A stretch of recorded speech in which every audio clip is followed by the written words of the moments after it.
चलो विद्यार्थी मित्रों, श्री नेत्र विद्यालयમાં આપનું સ્વાગત છે। મિત્રો, આપણું જે ધોરણ 10 ની અંદર વિષય વિજ્ઞાનમાં પ્રકરણ 10 બરાબર પ્રકાશ પરાવર્તન અને વક્રીકરણ જે આપણું આગલા વિડિયોમાં આપણે થોડો અભ્યાસ કરી રહ્યા છીએ। હવે નેક્સ્ટ વિડિયોની અંદર આપણે ત્યાંથી એને કન્ટિન્યુ રાખશું। મિત્રો, છેલ્લે આપણે જોયું કે ગોલીય અરીસા બરાબર ત્યાં પહોંચ્યા હતા। ગોલીય અરીસા વિશે થોડી તમને હિન્ટ આપે કે ગોલીય અરીસા કોને કહેવાય। તો મિત્રો, આપણે વાત કરી હતી કે જે અરીસાની અંદરના ભાગમાં કે બહારના ભાગમાં ત્યાં બરાબર સપાટી વક્રાકાર હોય તો એને ગોલીય અરીસા કહેવાય। પછી એની અંદર આપણે બે પ્રકાર જોયા હતા ગોલીય અરીસાના। આમાં પહેલો પ્રકાર છે અંતર્ગોળ અરીસો, એટલે કે જે અરીસાની અથવા જે ગોલીય અરીસાની અંદરની સપાટી વક્રાકાર હોય તો એને અંતર્ગોળ અરીસો કહેવાય છે, અને જે ગોલીય અરીસાની બહારની સપાટી વક્રાકાર હોય તો એને બહિર્ગોળ અરીસો કહેવાય છે। સમજાયું મિત્રો? તો લાસ્ટ આપણે આ ગોલીય અરીસા અને તેના બે પ્રકારો વિશે વાત કરી। હવે આપણે ત્યાંથી આગળ વધીએ કે આ ગોલીય અરીસા વિશે બરાબર કેટલાક પદોની સમજૂતી મેળવી। જો ધ્યાન રાખો મિત્રો, અરીસો કેવી રીતે બનાવવામાં આવે છે અને સાથે સાથે આપણે એ પણ શીખીશું। તો એના કેટલાક જે પદો છે એ આપણે સમજીએ। જો આગળના જે ગોલીય અરીસાના ઉપયોગો છે એની અંદર બરાબર પ્રતિબિંબ મેળવવા માટે આ બધા જે પદો છે એ ખૂબ જ જરૂરી છે। જો યાદ રાખજો મિત્રો, તો આપણે ગોલીય અરીસાના પદોની વાત કરીએ તો સૌપ્રથમ તમને ખબર છે મિત્રો કે ગોલીય અરીસો એટલે કેવો ગોળાકાર ભાગ હોય છે। સમજાયું? હવે આવા ગોળાકાર ભાગમાંથી કોઈ એટલો ભાગ એટલે કે આ રીતે લઈ આવવામાં આવે, જો સમજો, અને પછી એને બહારની તરફ જો તમે ચળકતી બનાવો તો એ બહિર્ગોળ અરીસો બને, અને અંદરની સપાટી જો ચળકતી બનાવો તો એ શું બનશે? તો અંતર્ગોળ અરીસો। મિત્રો, આપણે અહીંયા આજે વાત કરીએ છીએ એ અંતર્ગોળ અરીસો છે। અંદરની સપાટી આપણે એને ચળકાવી બનાવીશું। સમજો ક્यों? તો હવે તમે જોઈ શકશો કે તમે આ રીતે અરીસાને લેતા હો। સમજાયું મિત્રો? તો આ બની ગયો તમારો અંતર્ગોળ અરીસો। જો ધ્યાન રાખો, હવે અંતર્ગોળ અરીસાની અંદર બરાબર કેટલાક પદો હોય છે, એ જ રીતે તમે બહિર્ગોળ અરીસાની અંદર પણ શીખી શકશો મિત્રો। જો ધ્યાન રાખો, તો એને આપણે બહિર્ગોળ અરીસાને પણ આ રીતે લેશું। સમજો મિત્રો? હવે આપણે આ રીતે ભાગ લઈ શકીએ। બહારની સપાટી છે એ ચળકતી બનાવવાની છે, એટલે તમારે આ રીતે એને બતાવવાનું। જો સમજો કે મિત્રો આ બહિર્ગોળ આ કેવું લ્યો અંતર્ગોળ બરાબર ધ્યાન રાખજો મિત્રો, આકૃતિ દોરવામાં, અને આ બહિર્ગોળ કયું મિત્રો? હવે આપણે બંનેમાં એના પદોની સમજૂતી લઈએ સાથે સાથે બરાબર। તો તમને ખબર છે કે આમાં કયા કયા પદો આવે છે બરાબર? કે કોઈ પણ અરીસાની સામે તમે વસ્તુને રાખો તે વસ્તુ પરથી પ્રકાશનું કિરણ આપાત થશે અરીસામાં બરાબર, અને એ અરીસા દ્વારા એ વસ્તુનું પ્રતિબિંબ આપણને મળે છે। તો એ કેવી રીતે મળે છે જે આપણે સમજીએ। જો ધ્યાન રાખો, તો એના માટે પહેલા જે કેટલા પદો આપ્યા છે એની આપણે ઓળખ મેળવવાની બરાબર, અને એની સાથે વ્યાખ્યા પણ શીખીશું। તો પ્રથમ તમારે આવશે યાદ રાખજો મિત્રો વક્રતા કેન્દ્ર। જો ધ્યાન રાખો, શું આવશે પહેલા? વક્રતા કેન્દ્ર। વક્રતા કેન્દ્ર સમજાયું મિત્રો? હમણાં તમે જોયું મિત્રો કે આપણે આગળ વર્તુળાકાર લીધું, સમજો મિત્રો વર્તુળાકાર। તો તમે આગળના ધોરણમાં મેથેમેટિક્સ ની અંદર શીખી ગયા છે કે કોઈ પણ વર્તુળના અંદરના ભાગનું જે સેન્ટર બિંદુ છે બરાબર, સેન્ટર પોઈન્ટ યાદ રાખો, એને આપણે શું કહીએ છીએ? તો કે એનું કેન્દ્ર વર્તુળનું બરાબર છે। તો અહીંયા આ વક્ર અરીસો છે એનું આ કેન્દ્ર લ્યો એટલે એને શું થશે?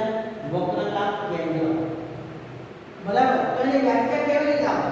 જો ધ્યાન રાખજો, તો કે જે ગોળાકાર ભાગમાંથી અરીસાનો આડછેદ લીધેલો હોય, બરાબર છે, તે ગોળાકાર ભાગના કેન્દ્રને અરીસાનું વક્રતા કેન્દ્ર કહે છે. યાદ રાખજો મિત્રો, વક્રતા કેન્દ્રની વ્યાખ્યા ખાસ યાદ રાખજો. બરાબર, ફરીથી બોલું છું, યાદ રાખજો.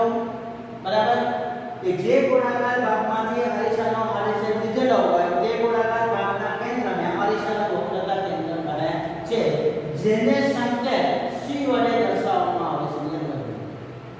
બરાબર, તો આપણે એનું કેન્દ્ર લેશું અરીસાનું. બરાબર, અહીંયા જો ધ્યાન રાખજો, અને એને આપણે C વડે દર્શાવીએ.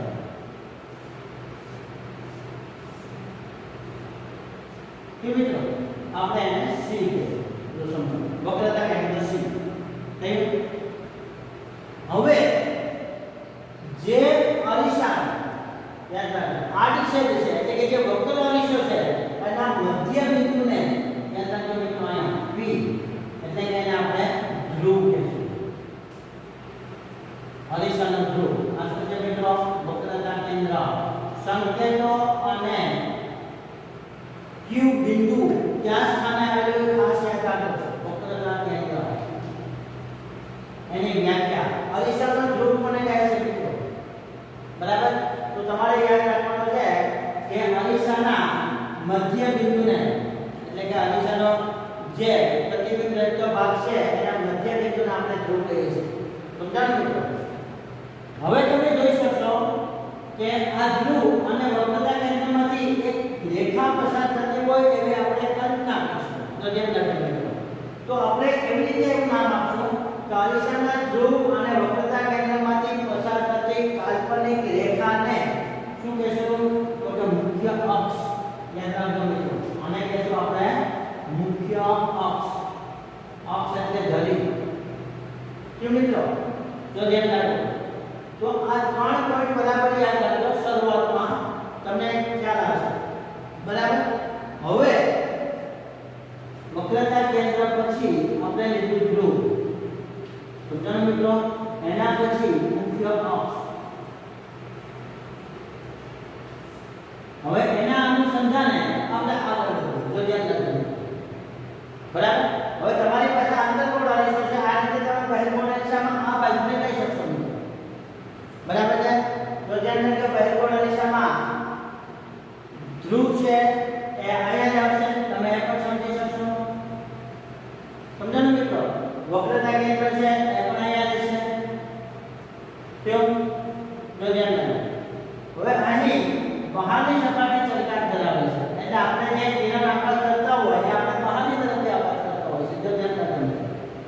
બરાબર છે, એટલે આ રીતે તમે જે રેખા દોરશો તો એ મુખ્ય અક્ષ છે. આની અંદર થયું મિત્રો? આ શું થયું? તો મુખ્ય અક્ષ. બરાબર, એટલે આની સાથે તમે કમ્પેર કરશો એટલે તમને ખ્યાલ આવશે કે આંતરકોણ અરીસા અને બહિર્કોણ અરીસામાં શું સમાનતા છે અને શું ભિન્નતા છે. સમજ્યા મિત્રો? હવે આપણે જો યાદ રાખો, અરીસાનું વક્રતા કેન્દ્ર અને ધ્રુવ એનું વચ્ચેનું અંતર. મિત્રો તમે વર્તુળની અંદર શીખી ગયા છો કે આ આપણે કેન્દ્ર કહે છે વર્તુળનું. બરાબર, તો આ જે બને છે ધારો કે બિંદુ C થી A સુધી, તો એને તમે ત્રિજ્યા R કહેતા. સમજ્યા મિત્રો? તો આની પર તમે જોઈ શકશો કે આખું તમે વર્તુળની કલ્પના કરો. વર્તુળાકાર એટલે કે ગોળીય અરીસાની, તો કેન્દ્રથી વર્તુળના પરના બિંદુ સુધીના અંતરને આપણે શું કહીએ છીએ? ત્રિજ્યા. તો અહીંયા તમને ખબર પડશે કે અહીં વક્રતા કેન્દ્રથી ધ્રુવ વચ્ચેનું અંતર છે એને આપણે શું નામ આપશું? તો કે વક્રતા ત્રિજ્યા. યાદ રાખજો મિત્રો, જેને આપણે R વડે દર્શાવશું. Capital R. યાદ રાખજો. બરાબર, આ છે વક્રતા ત્રિજ્યા. તો ધ્યાન રાખજો, વક્રતા ત્રિજ્યા. કે મિત્રો હવે આપણે એની વ્યાખ્યા કેવી રીતે આપી શકશું વક્રતા ત્રિજ્યાની? તો તમે બહુ સરળતાથી બોલી શકો છો. બરાબર, કે ગોળીય અરીસાના વક્રતા કેન્દ્ર અને ધ્રુવ વચ્ચેના અંતરને તે અરીસાની વક્રતા ત્રિજ્યા કહે છે. જેમ મિત્રો બહુ સરળ છે. તમે એક સાથે બધી વ્યાખ્યાઓ આ બધી વખતે યાદ રાખી શકશો. બહુ ઈઝી. સમજે છે?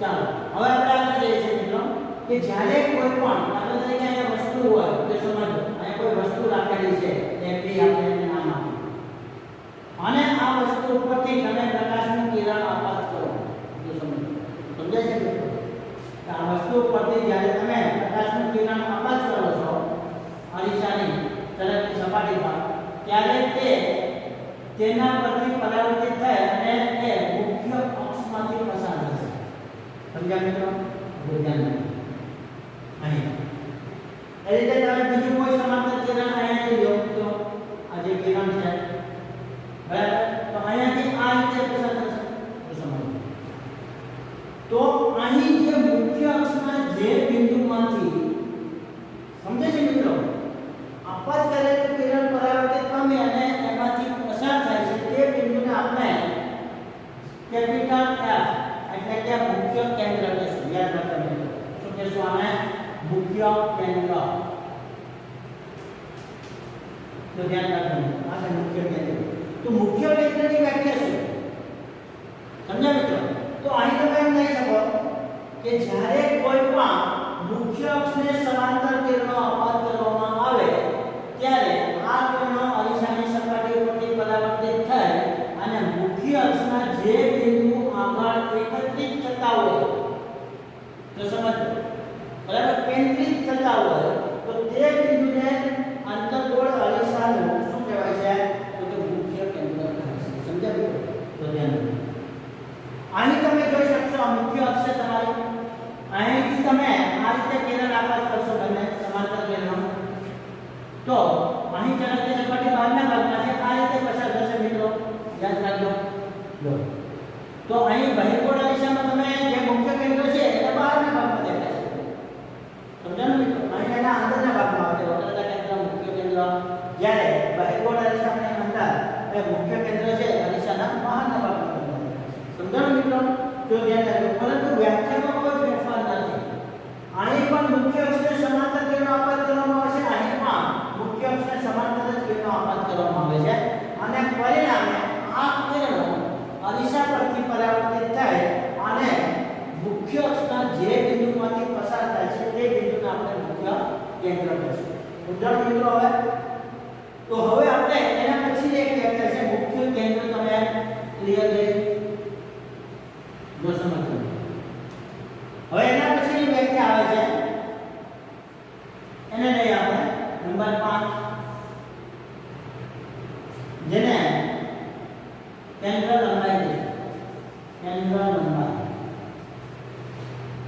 કેન્દ્ર લંબાઈ એટલે શું જો ધ્યાન રાખો તો અહીં આપણે જે મુખ્ય કેન્દ્ર છે અને ધ્રુવ છે એટલે કે એમની વચ્ચેનું અંતર એટલે કે જેને આપણે સ્મોલ r તરીકે બતાવશું આને કહેશું આપણે કેન્દ્ર લંબાઈ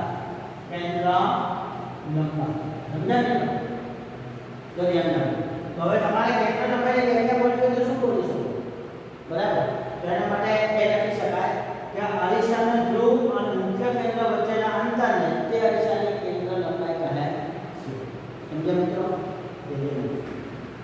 બરાબર અને લાસ્ટમાં જે વ્યાખ્યા છે એ દાખલા તરીકે m અને n આ જે ભાગ છે બરાબર જો ધ્યાન રાખો તો અરીસાનો જે વક્રાકાર ભાગ છે યાદ રાખો અરીસાની વક્ર સપાટીના વ્યાસને તે અરીસાનું દર્પણ મુખ કહે છે યાદ રાખો મિત્રો આ શું છે દર્પણ એટલે અરીસો બરાબર આપણે જે પ્રતિબિંબ જોઈએ છે તે જે ભાગ હોય તેને આપણે દર્પણ કહે છે અને દર્પણ મુખ કે જેમાં આપણે ચહેરાનું પ્રતિબિંબ જોઈ શકીએ છીએ બરાબર તો અરીસાની સપાટીનો અરીસાની જે વક્રાકાર સપાટી છે બરાબર તેની સીમા રેખાના વ્યાસને શું કહેવામાં આવે છે તો કે દર્પણ મુખ સમજાણું મિત્રો આ તમારી વ્યાખ્યા દર્પણ મુખ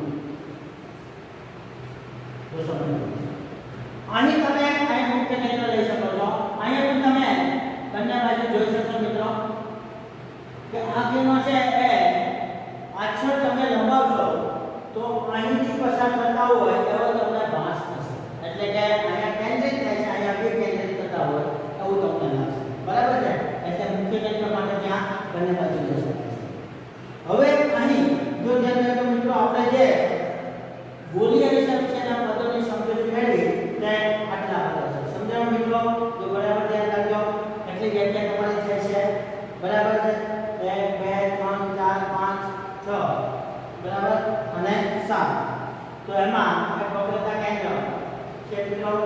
બીજું છે ધ્રુવ, પછી આવશે મુખ્ય અક્ષ, પછી મુખ્ય કેન્દ્ર, બરાબર, પછી કેન્દ્ર લંબાઈ અને એક છે વક્રતા ત્રિજ્યા. વક્રતા ત્રિજ્યા જે આપણે ઉપર લખેલી છે. સમજાણું મિત્રો?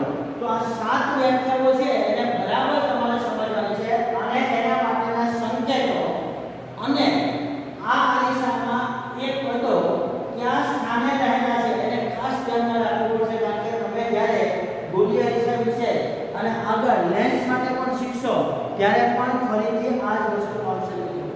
એના પ્રતિબિંબ મેળવવાની જે બરાબર આને ઉપયોગિતા છે એના માટે આ પદો બહુ જરૂરી છે. એટલે આજે ખાસ ધ્યાન રાખજો મિત્રો. હું ફરીથી સાથે સાથે વ્યાખ્યા તમને રિપીટ કરી દઉં છું એક સાથે, બરાબર છે? પહેલા આપણે વક્રતા કેન્દ્રની વાત કરીશું. યાદ રાખજો, જે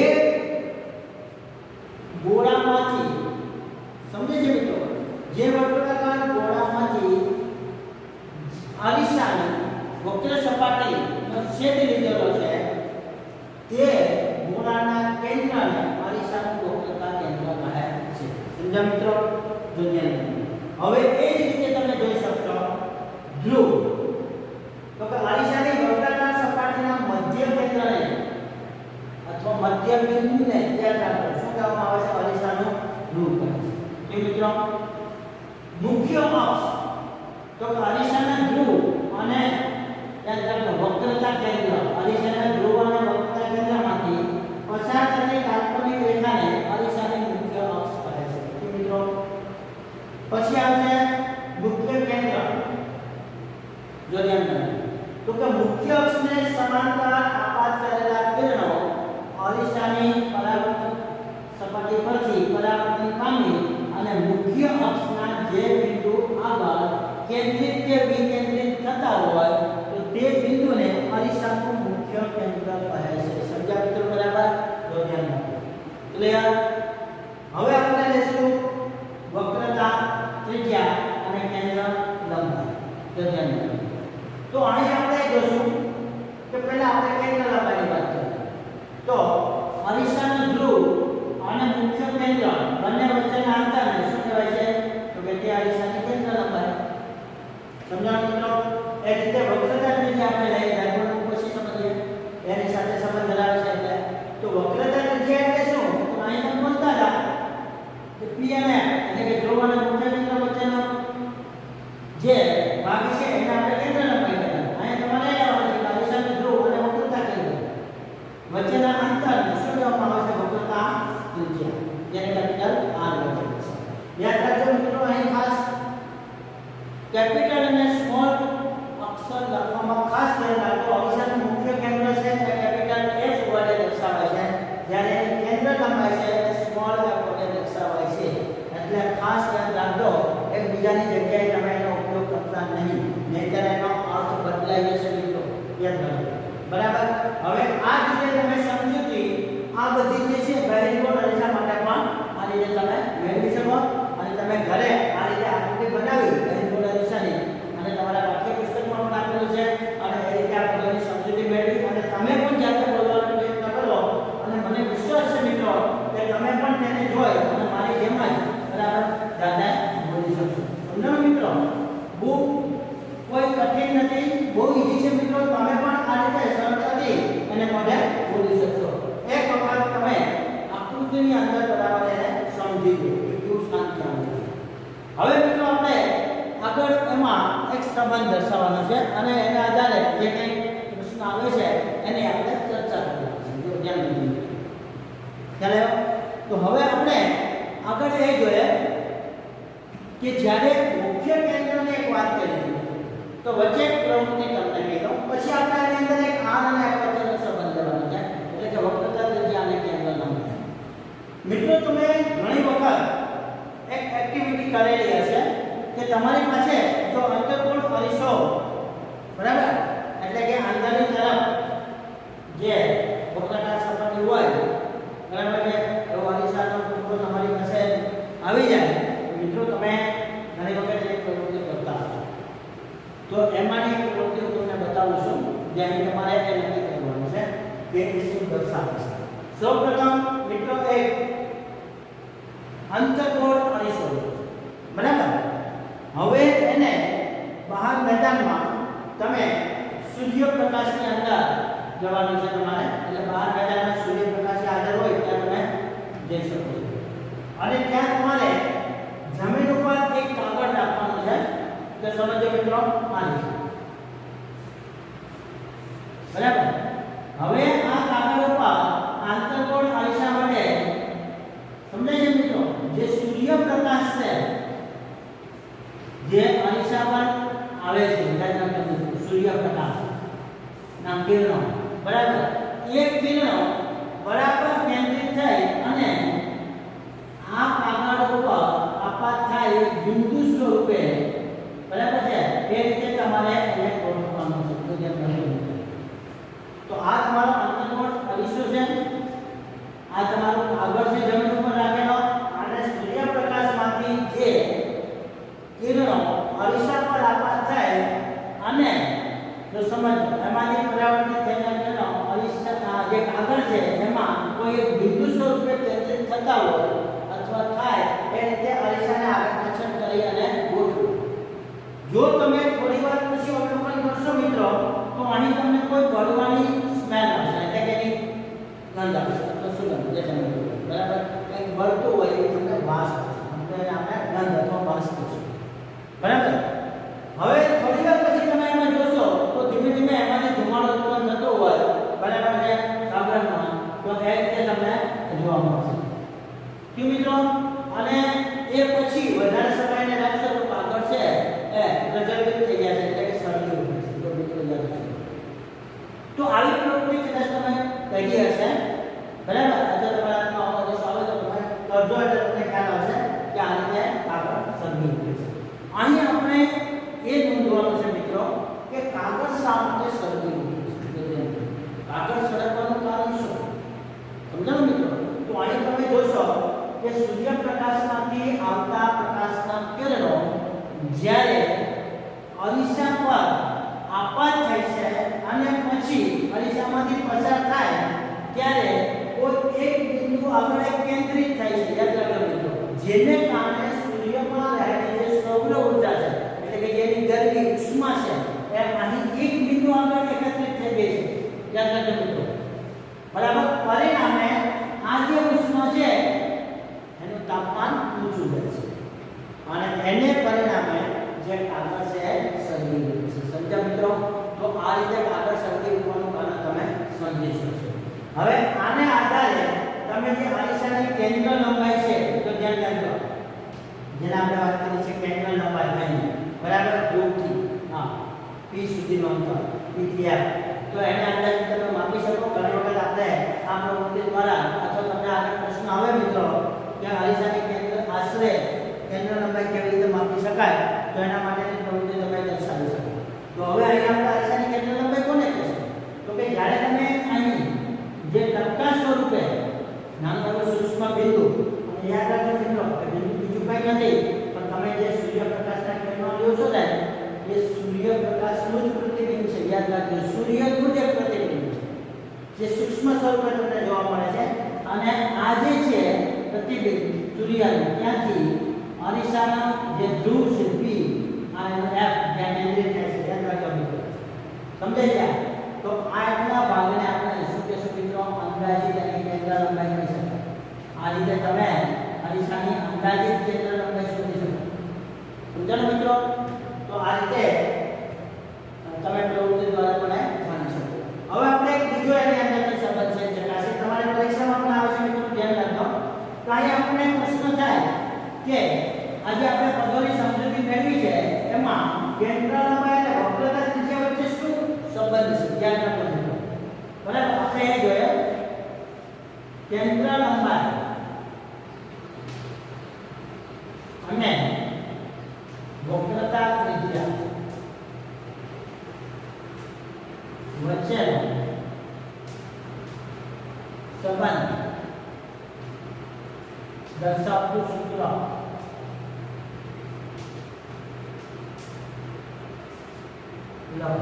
મિત્રો તમને એક વાક્યના પ્રશ્નમાં કે એમસીક્યુ માં પણ આવી શકે કે કેન્દ્ર લંબાઈ અને વક્રતા ત્રિજ્યા વચ્ચેનો સંબંધ દર્શાવતું સૂત્ર નીચેનામાંથી કયું છે? સમજાય છે મિત્રો? તો અહીંયા આપણે બંને વચ્ચેનો સંબંધ ચકાસીએ. જો ધ્યાન રાખો. તમને ખબર છે કે વર્તુળાકાર ત્રિજ્યાને કેપિટલ R વડે દર્શાવી છે, જ્યારે કેન્દ્ર લંબાઈને આપણે સ્મોલ f વડે દર્શાવી. મિત્રો તમે અહીં જોઈ શકશો કે આપણે P થી C સુધીના અંતરને વક્રતા ત્રિજ્યા R કીધી છે. સમજાયું મિત્રો? અને P થી F સુધીના અંતરને આપણે કેન્દ્ર લંબાઈ f કીધી છે. હવે તમે જોઈ શકશો મિત્રો કે f છે એ મુખ્ય અક્ષ પર આવેલા ધ્રુવ અને વક્રતા કેન્દ્રનું મધ્ય બિંદુ છે, યાદ રાખજો. એટલે કે અરીસાનું મુખ્ય કેન્દ્ર એ અરીસાનું વક્રતા કેન્દ્ર અને ધ્રુવ વચ્ચેનું મધ્ય બિંદુ છે, યાદ રાખજો. તો એના ઉપરથી તમને એક ખ્યાલ આવ્યો હશે કે કેન્દ્ર લંબાઈ કરતા વક્રતા ત્રિજ્યા હંમેશા બમણી હોય, અથવા તો વક્રતા ત્રિજ્યા કરતા કેન્દ્ર લંબાઈ કેવી હશે? તો કે એના કરતા અડધી હશે. સમજાયું મિત્રો? તો આપણે અહીં સૂત્ર આ રીતે લખી શકીએ, r બરાબર 2f. તો સમજો આ શું બતાવે છે કે અરીસાની વક્રતા ત્રિજ્યા એટલે કેન્દ્ર લંબાઈ કરતા બમણી છે. સમજાયું મિત્રો? અથવા તમે આને આમ પણ લખી શકો કે સ્મોલ f બરાબર r/2.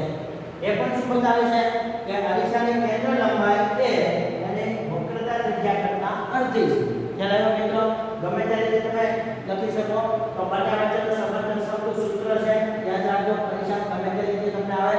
બીજું મિત્રો, આની પરથી તમને એક બીજો નાનો ક્વેશ્ચન અથવા તો એક વાક્યમાં પૂછી શકાય એવો નાનો દાખલો, જેની તમારે મૌખિક ગણતરી કરીને જવાબ આપવાનો હોય છે. દાખલા તરીકે તમને એમ કે મિત્રો કે અંતર્ગોળ અરીસાની વક્રતા ત્રિજ્યા નું માપ 20 સેન્ટીમીટર છે, યાદ રાખજો. તો તેની કેન્દ્ર લંબાઈ શોધો. સમજાણું મિત્રો? આ તમને r બરાબર આપેલું છે 20 સેન્ટીમીટર. તો કેન્દ્ર લંબાઈ શોધો. તો તમારે શું કરવાનું મિત્રો? હંમેશા કેન્દ્ર લંબાઈ છે વક્રતા ત્રિજ્યા કરતા અડધી હોય. એટલે કે તમે આ માપ અહીંયા મૂકશો એટલે તમને સરળતાથી f મળી શકશે. તો તમે ઓરલી એમને મૌખિક પણ કહી શકશો કે 20 ના અડધા કેટલા થશે? 10. એટલે 10 સેન્ટીમીટર એની કેન્દ્ર લંબાઈ છે. સમજ્યા મિત્રો? એ જ રીતે તમને કહે કે કોઈ પણ અંતર્ગોળ અરીસો કે બહિર્ગોળ અરીસો, યાદ રાખજો બંને માટે બધા પદો લાગુ પડે છે. એની કેન્દ્ર લંબાઈ છે બરાબર એ 15 સેન્ટીમીટર છે, યાદ રાખજો. તો એની વક્રતા ત્રિજ્યા શોધો. તો તમને ખબર છે કેન્દ્ર લંબાઈ કરતા વક્રતા ત્રિજ્યા બમણી હોય. ત્યારે તમે બે વડે ગુણી નાખશો એટલે શું મળશે મિત્રો? તો કે 30 સેન્ટીમીટર છે એ વક્રતા ત્રિજ્યા મળશે. તો યાદ રાખજો મિત્રો કે સાથે સાથે આપણે જે કઈ પદો સમજીએ આકૃતિ દ્વારા, મિત્રો તમને મેં એ પણ કીધેલું કે આ પ્રકરણની અંદર તમારે મોટા ભાગના પ્રશ્નો આકૃતિ દ્વારા સમજવાના છે. જો યાદ રાખજો મિત્રો. તો હવે આપણે આ જે વસ્તુ સમજાય એમાંથી કયા કયા પ્રશ્નો નીકળી શકે, નાના મોટા, બરાબર. આજે તમારે ઘરે જઈ અને આ આકૃતિ જે તમને તમારી ટેક્સ્ટ બુકમાં પણ અંતર્ગોળ બહિર્ગોળ અરીસા માટે આપી છે, બરાબર મિત્રો. અને એમાં તમને થોડુંક પેરેગ્રાફની રીતે કોમ્પ્લિકેટેડ આપી છે વ્યાખ્યાઓ. મેં તમને સરળ ભાષામાં બતાવી છે, બરાબર. તો તમે પણ આ રીતે એનો પ્રયત્ન કરજો અને વ્યાખ્યાઓ બધી લખજો. સમજાણું મિત્રો? હવે આપણે આગળ વધીએ. એના પછીનો જે તમારો ટોપિક છે એમાં આવશે કે ગોલીય અરીસાના વડે રચાતા પ્રતિબિંબ. બરાબર. હવે આપણે આ બધું સમજી લીધું પછી આપણે એના પ્રતિબિંબ કેવી રીતે રચાય છે તે આપણે સમજવાનું. સમજ્યા મિત્રો? તો હવે આપણે આગળ જઈએ કે એના પ્રતિબિંબની રચના કેવી રીતે થાય છે. તો પહેલા આપણે અંતર્ગોળ અરીસા માટેની વાત કરીશું. જો ધ્યાન રાખજો, અહીંયા બંને માટે અલગ અલગ પ્રતિબિંબો મળે છે. અંતર્ગોળ અરીસામાં કયા પ્રકારના પ્રતિબિંબ મળે અને બહિર્ગોળ અરીસામાં કયા પ્રકારના પ્રતિબિંબ મળે તે આપણે સમજવાનું છે. મિત્રો એ પહેલા એક તમને બતાવી દઉં. જો ધ્યાન રાખજો, અંતર્ગોળ અરીસો અને બહિર્ગોળ અરીસો છે એની અંદર જે પ્રતિબિંબ મળે છે, બરાબર, એનો પ્રકાર એ ખાસ યાદ રાખવાનું છે. એના આધારે આપણે બંનેનો અભ્યાસ કર્યા પછી એના ઉપરથી આપણે કંઈક એવું તારણ મેળવશું કે બંને વચ્ચે શું સમાનતા છે અને બંને વચ્ચે શું તફાવત એટલે કે ભેદ છે. જો સમજવું. તો આપણે હવે આગળ એક પ્રવૃત્તિ કરીએ જે આપણે તમને વાત કરી કાગળના સરકવાની, બરાબર, કે જેના દ્વારા અંદાજિત તમે કેન્દ્ર લંબાઈ શોધી શકો છો. તો હવે આપણે આગળ અંતર્ગોળ અરીસા વડે મળતા પ્રતિબિંબ વિશેની વાત કરીએ. અંતર્ગોળ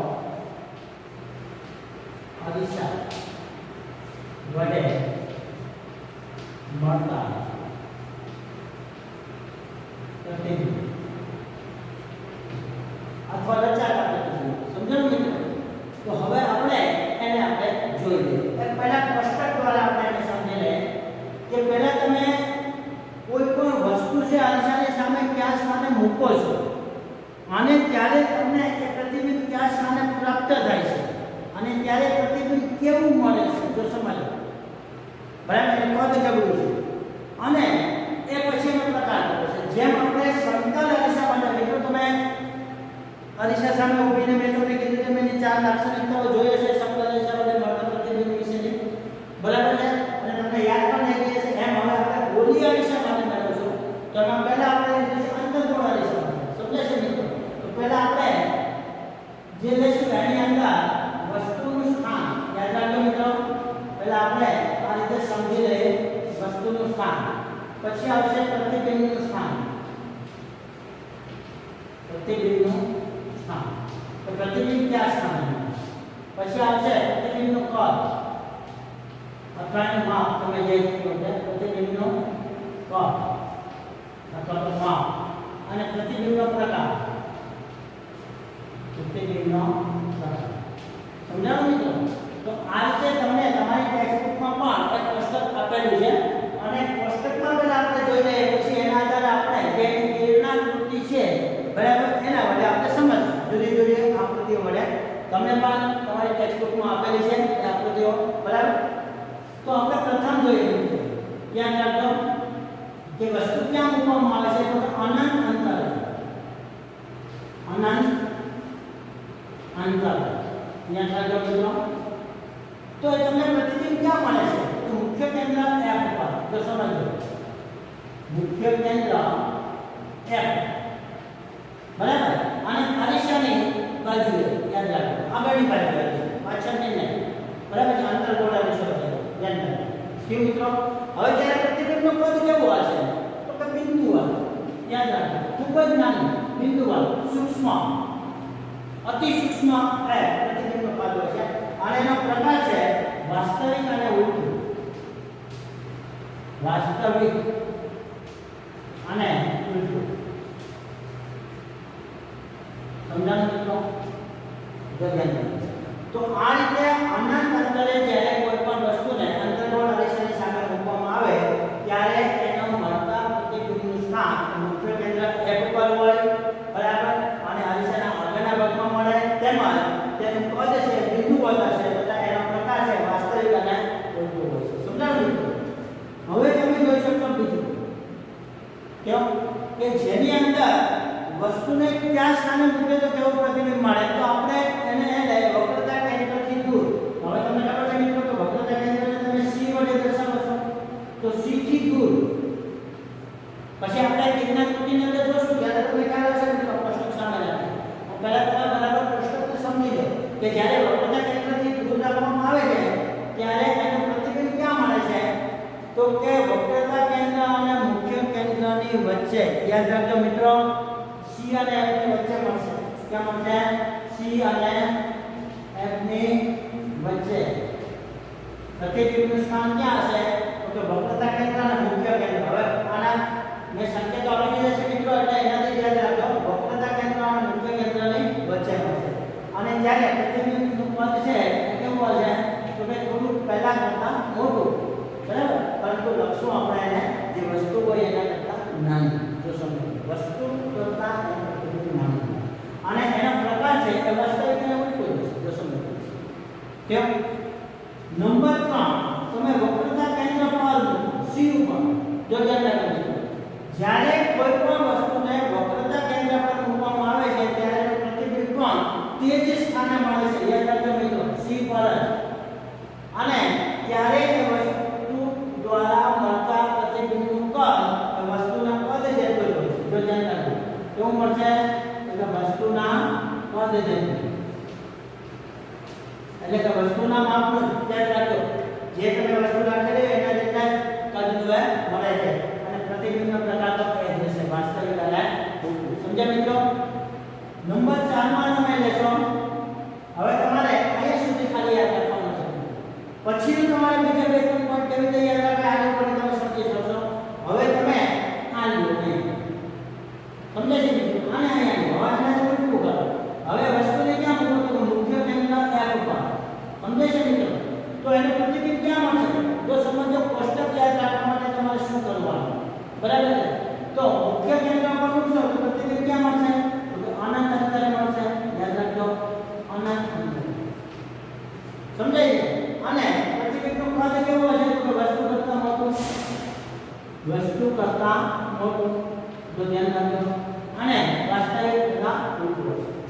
સમજો મિત્રો એ રીતે નંબર 5 જેમાં તમે આ લે કરે છે કોની વચ્ચે તમે હવે વસ્તુ મૂકશો કે C અને F ની વચ્ચે સમજો મિત્રો તો પ્રતિબિંબ ક્યાં મળશે તો કે વક્રતા કેન્દ્રથી દૂર એટલે કે C થી દૂર મળશે સમજો મિત્રો અને જે પ્રતિબિંબ છે એના કદ બરાબર તો કે ખૂબ જ મોટું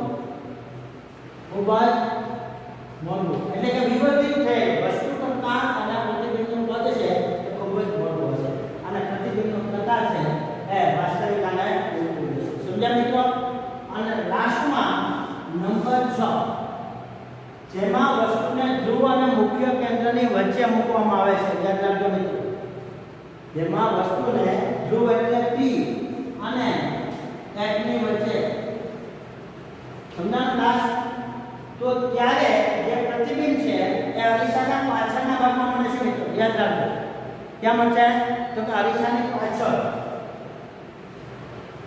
એનું સ્થાન છે એ અરીસાની પાછળ છે ક્यों અને ત્યારે એ પણ પ્રતિબિંબ કેવું હશે તો કે મોટું પરંતુ હવે પ્રતિબિંબનો પ્રકાર છે વાસ્તવિકનું ઉલટું નહીં હોય કારણ કે તમને અરીસાના પાછળના ભાગમાં મળ્યું છે મિત્રો યાદ રાખો એટલે એ ખરેખર ત્યાં પ્રતિબિંબ હોય એવો આપણને ભાસ થાય છે એટલે પ્રતિબિંબ કહેવાય છે આભાસી અને ચતુર યાદ રાખજો મિત્રો આભાસી અને ચતુર મળે છે क्यों મિત્રો જો કોષ્ટક બહુ સરળતાથી તમે યાદ રાખી શકો તે રીતે યાદ રાખી શકો તો પર એક વખત તમે આનંદ અંતરે વસ્તુને મૂકો તો એ એનું સ્થાન ક્યાં હોય તો કે મુખ્ય કેન્દ્ર પર ઓકે મિત્રો જો મુખ્ય કેન્દ્ર પર તમે મૂકશો તો એનું સ્થાન ક્યાં હશે આનંદ અંતરે ક્લિયર મિત્રો હવે તમે C થી દૂર મૂકશો તો પ્રતિબિંબનું સ્થાન ક્યાં હશે તો કે C અને F ની વચ્ચે હશે જો તમે C અને F ની વચ્ચે મૂકશો તો પ્રતિબિંબનું ક્યાં સ્થાન હશે C થી દૂર હશે ઈ ઓપોઝિટ મિત્રો અને એક વચ્ચે યાદ રાખવાનું તમે જ્યારે વક્રતા કેન્દ્ર C ઉપર મૂકો ત્યારે પ્રતિબિંબનું સ્થાન ક્યાં હશે ક્યો હવે તમે એ પ્રતિબિંબનો કદ જો તો પહેલા સૂક્ષ્મ અતિ સૂક્ષ્મ મળે બિંદુ પછી થોડું નાનું બરાબર એટલે એને કરતા મોટું પછી વસ્તુ નાખવા દે તો પછી વસ્તુ કરતા વધારે મોટું પછી ખૂબ જ મોટું સમજો ને મિત્રો અને દરેક વખતે તમને પ્રતિબિંબનો પ્રકાર છે વાસ્તવિકને ઉલટું મળે છે પરંતુ ખાસ યાદ રાખજો મિત્રો તમને આની અંદરથી એક અગત્યનો પ્રશ્ન આપવામાં આવે કે અંતર્ગોળ અરીસા સામે વસ્તુને કયા સ્થાને મૂકવામાં આવે તો તેનું પ્રતિબિંબ આભાસી અને ચતુર મળે યાદ રાખજો મિત્રો તો તમારે જવાબમાં શું લખવાનું તો કે P એટલે ધ્રુવ અને F એટલે મુખ્ય કેન્દ્રની વચ્ચે મૂકવામાં આવે ત્યારે ક્લિયર મિત્રો બીજું તમને અંતર્ગોળ અરીસાની પાછળ બરાબર પ્રતિબિંબ મળે છે તો એક જ જગ્યાએ તમે જોજો બધામાં તમને આગળના ભાગમાં મળે છે બરાબર તો ઘણી વખત તમને એમ પણ આવે કે અંતર્ગોળ અરીસા સામે વસ્તુને કયા સ્થાને મૂકવામાં આવે તો તેનો પ્રતિબિંબ ખૂબ જ વિવર્તિત શબ્દ યાદ રાખજો મિત્રો એનો મતલબ મોટું થાય છે ખૂબ જ મોટું બરાબર તો વિવર્તિત અને આભાસી તથા ચતુર મળે છે તો પણ તમે લખી શકશો મિત્રો કે કયા સ્થાને મૂકાય આ પણ ખાસ યાદ રાખજો લાસ્ટ છે બરાબર હવે આપણે તમારી ટેક્સ્ટબુકની અંદર જ્યાં કોષ્ટકને આધારે કિરણાકૃતિઓ આપી છે મિત્રો બરાબર તો એને બરાબર તમારે ઘરે અભ્યાસ કરવાનો છે અને એની જરૂર પડશે તો આપણે નેક્સ્ટ વિડિયોની અંદર આ કોષ્ટકના આધારે કિરણાકૃતિ દ્વારા હું તમને બતાવીશ એટલે તમને ખ્યાલ આવશે મિત્રો તો આજે ખાસ તમે જે અંતર્ગોળ અરીસા કોને કહે છે અંતર્ગોળ અરીસાના પ્રકારો કેટલા એની વ્યાખ્યા બરાબર છે પછી અંતર્ગોળ અરીસા વિશેના પદોની સમજૂતી અને સાથે સાથે વ્યાખ્યાઓ તથા અંતર્ગોળ અરીસા માટે મળતા પ્રતિબિંબ બરાબર કેવા પ્રકારના હોય છે તેનું કોષ્ટક આટલી વસ્તુ આપણે સમજ્યા જેનો અભ્યાસ તમારે ઘરે કરવાનો છે ઓકે મિત્રો બાય